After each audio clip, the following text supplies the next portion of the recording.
이 시즌에 수능시험 잘 보게 해달라는 기도회가 아니라 정말로 나라와 민족 세계 열강을 향한 전쟁과 평화를 원하는 기도를 제 생각엔 처음 하는 것 같다는 생각이 들어요. 평화는 하나님께 속해 있다. 하나님께서 우리의 기도를 들으시고 이 땅에 평화를 허락해 주실 줄로 믿습니다.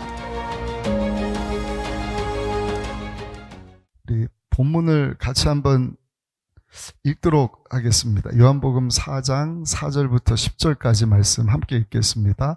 사마리아를 통과하여야 하겠는지라 사마리아에 있는 수가라는 동네에 이르시니 야곱이 그 아들 요셉에게 준 땅이 가깝고 거기 또 야곱의 우물이 있더라. 예수께서 길 가시다가 피곤하여 우물 곁에 그대로 앉으시니 때가 6시쯤 되었더라. 사마리아 여자 한 사람이 물을 길러 왔음에 예수께서 물을 좀 달라 하시니 이는 제자들이 먹을 것을 사서 그 동네에 들어갔음이러라.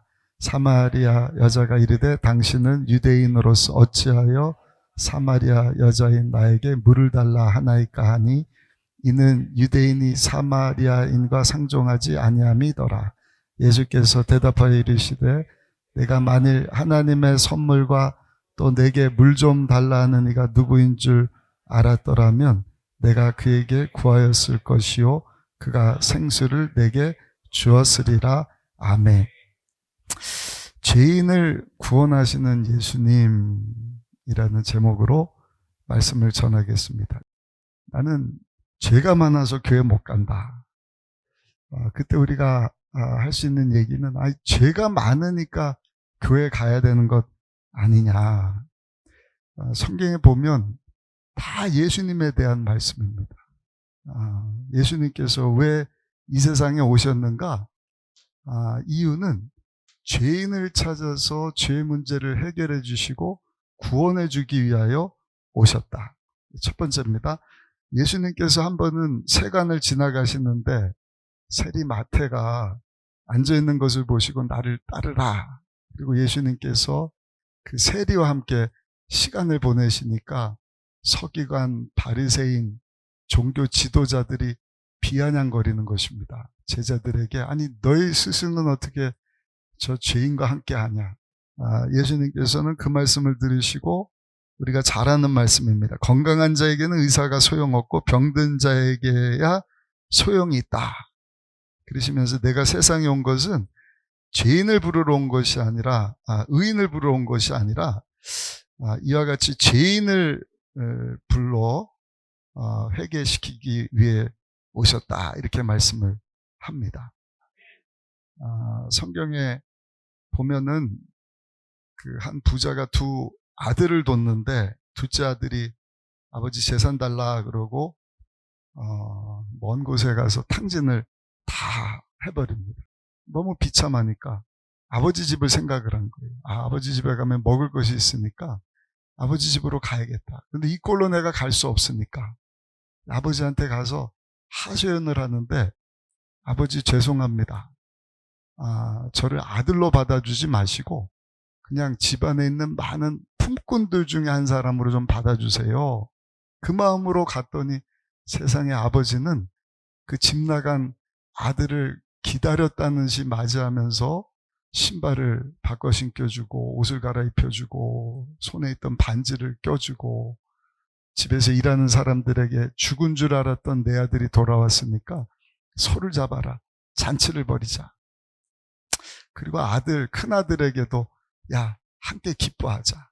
근데 이 큰 형님은 못마땅한 거예요. 왜? 자기는 계속 아버지하고 있었는데 자기를 위해서는 아버지가 해주는 것이 없고 그 동생 위해서 돈도 다 탕진한 그 죄인을 위하여서 뭐 반지도 빼주고 신발도 신겨주고 옷도 주고 송아지 잡으라 하니까 마음이 영 불편하죠. 그때 아버지가 너는 항상 나와 함께 있으므로 내 것이 다 내 것 아니냐. 저 아이는 죽었다가 살아났으며 잃었다가 얻었으니 우리가 기뻐하고 즐거워하는 것이 마땅하지 아니하냐. 이것이 우리를 향한 하나님의 마음이고 예수님의 마음이라는 것이죠. 하나님께서 이 예수님을 통해서 말씀을 하시는 것이 뭔가? 나는 국류를 원하고 제사를 원하지 않는다. 그러니까 하나님께서 원하시는 것은 그 바리새인 사두개인들처럼 죄인들을 향해서 손가락질하고 그러면서 나는 종교인이다 허례허식하는 그런 율법적인 모습을 원하시는 것이 아니라 국류를 원하신다. 죄로 죽어 하나님과 원수된 죄인들을 사랑하기를 원하신다 하는 것을 우리에게 보여주시는 것입니다. 그래서 예수님은 철저하게 죄로 죽은 자들, 하나님과 원수된 자들을 위해서 오셨구나 하는 것을 우리가 기억해야 할 것이고, 두 번째는 죄인에 대한 예수님의 사랑입니다. 죄인들을 향한 예수님의 사랑은 끝이 없습니다. 누가복음 15장 4절로 7절 보시면 예수님이 한 비유를 들어서 말씀을 하시는데, 양치던 목자가 100마리 양을 치다가 한 마리를 잃어버렸어요. 한 마리를 잃어버렸는데 한 일이 뭔가 그 나머지 99마리는 그대로 두고 잃어버린 한 마리 양을 찾아 나서는 그 모습. 그러면서 그 잃어버린 양을 찾았을 때 너무 기뻐한 그 목자의 이야기를 하시면서, 이와 같이 죄인 한 사람이 회개하면 하늘에서는 회개할 것 없는 의인 99으로 말미암아 기뻐하는 것보다 더하리라. 여러분, 이것이 하나님의 마음입니다. 예수님의 마음입니다. 죄인 한 사람 찾으러 오신 예수님, 그리고 그 죄로 죽은 한 사람을 찾았을 때 기뻐하시는, 그러니까 하나님께 영광 돌린다, 바꿔서 얘기하면 하나님을 기쁘시게 한다. 그래서 쉽게 말씀드리면 하나님을 기쁘시게 하는 것이 많이 있겠지만, 성경에는요, 죄로 죽은 한 사람이 예수님 영접하고 죄사함을 받고 하나님 자녀로 돌아오는 그것을 하나님께서는 가장 기뻐하신다는 것입니다. 그래서 예수님이 이 땅에서 오셔서 하신 일은 뭔가 건강한 자 찾아다니는 것이 아니라 죄인을 찾아다니는 것입니다. 나는 죄인입니다 하는 사람들.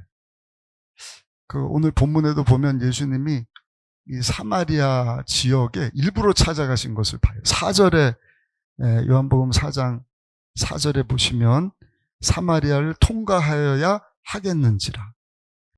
아까 읽으신 본문의 내용입니다. 제자들은 이제 먹을 거 사러 가고, 예수님은 무더운 낮에 거기서 만날 사람을 기다리셨는데, 그 사람이 누군가?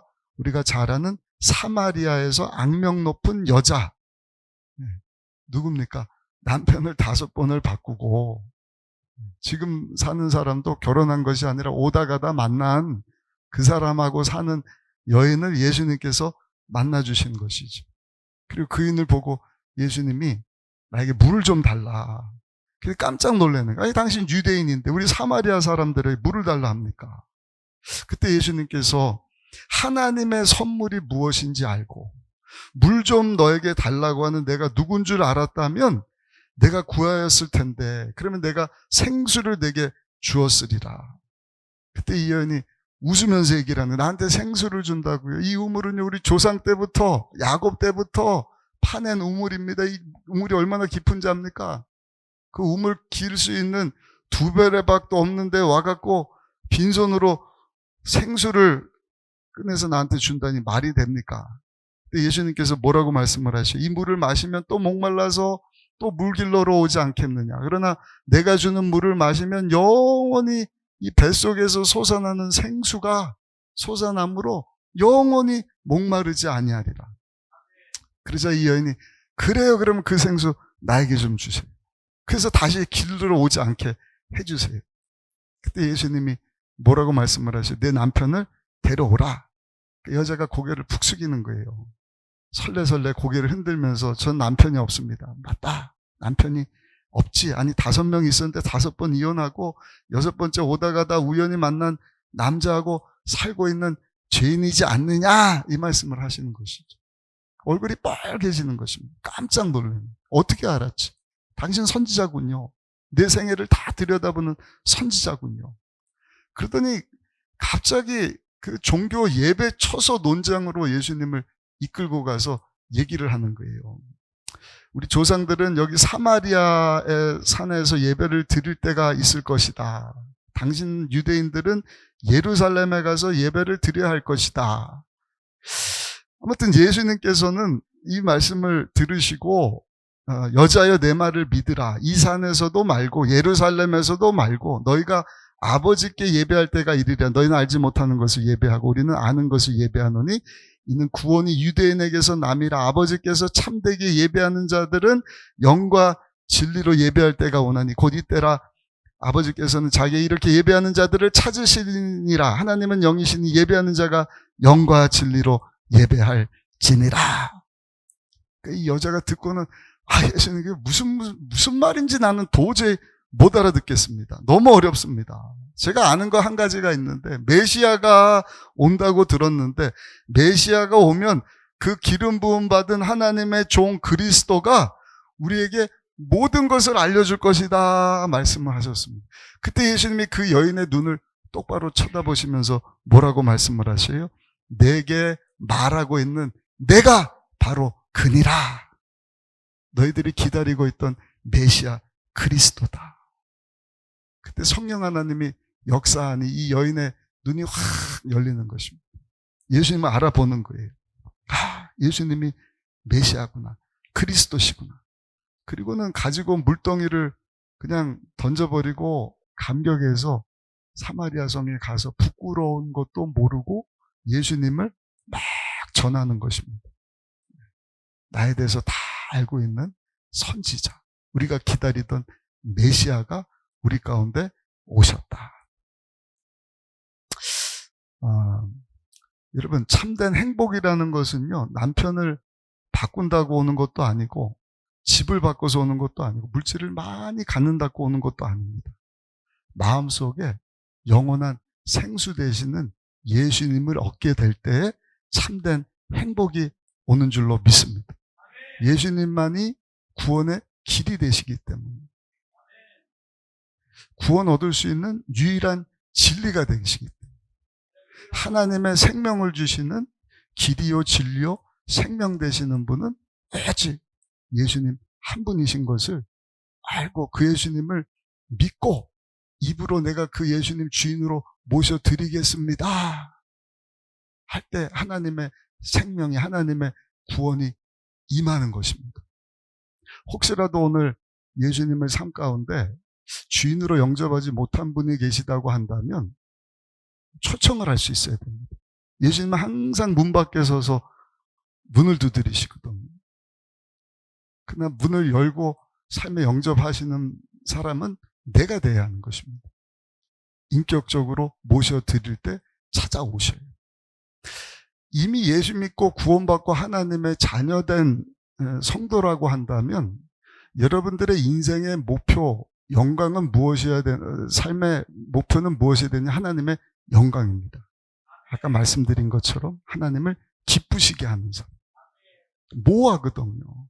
그게 뭘까? 처음에 말씀드렸던 하나님이 찾으시는 죄로 죽은 영혼들을 예수님께로 인도하고 저들이 예수님 영접하고 구원받게 하는 일. 사도 바울 같은 경우는 먹든지 마시든지 무엇을 하든지 학생들 같은 경우는 공부하는 것도 하나님의 영광. 교수님들은 학생들을 가르치는 것도 어떻게 하면 물론 가르치시지만 이 일을 통해서도 우리 학생들을 예수 믿게 할 것인가. 그 일을 위하여서 우리 교회 공동체가 할 일인데 그것은 뭔가 항상 우리 예수 믿는 성도들의 속사람이 강하게 하는 것입니다. 겉사람은 늙어가요. 저희 교회 이제 나이 드신 분들도 많은데 그러나 속사람 영혼이거든요. 영혼은 늙지 않습니다. 영원합니다.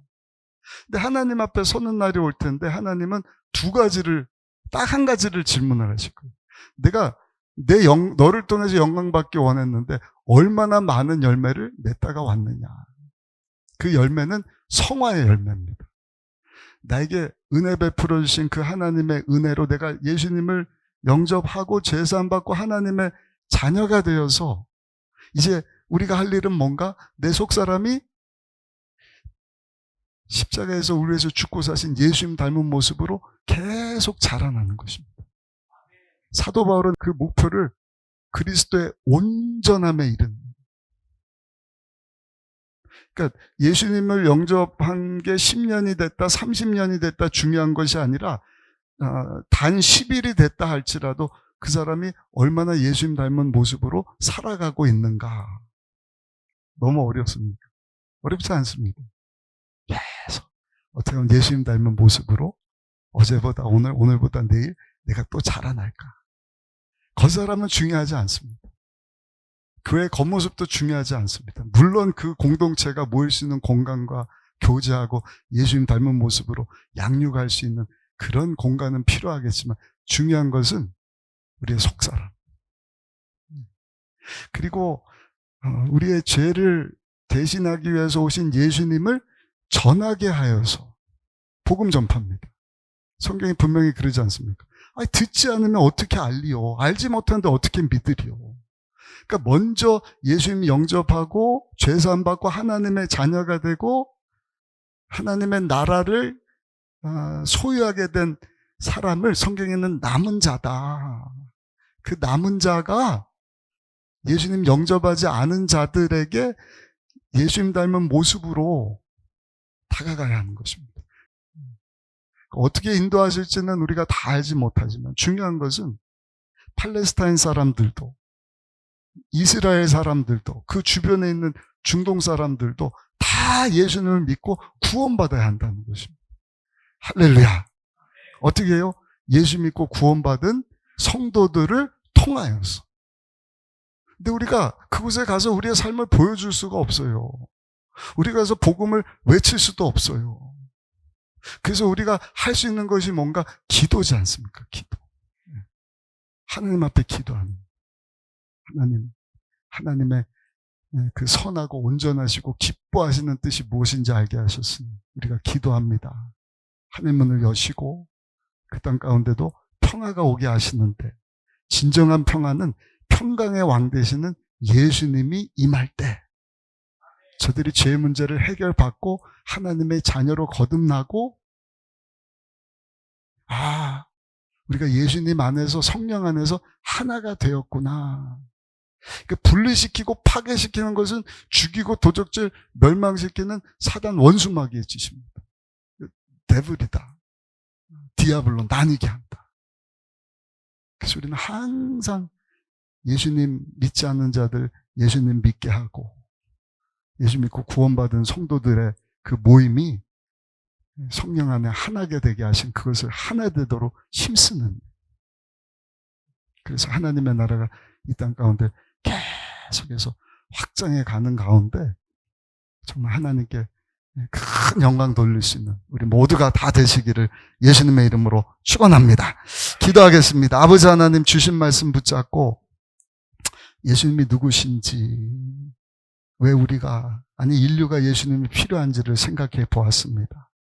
시간도 예수님 삶의 주인으로 모시고 구원받은 기쁨과 감격 가운데 예수님 닮은 모습으로 날마다 성화의 삶을 살게 하여 주옵시고, 또 그 예수님 알지 못하는 자들에게 입을 열어 예수님을 전하게 하여 주옵시고, 이 땅 가운데 하나님의 나라가 충만히 임하여 줄 수 있도록 우리가 또 하나님 앞에 예수님 이름으로 모여 예배드리며 기도하기를 원하오니, 이 아침에 하나님 앞에 드려지는 우리의 기도에도 하나님 귀를 기울이시고 우리 주님 역사하시고 하나님의 뜻을 이루시고 영광받아 주옵소서.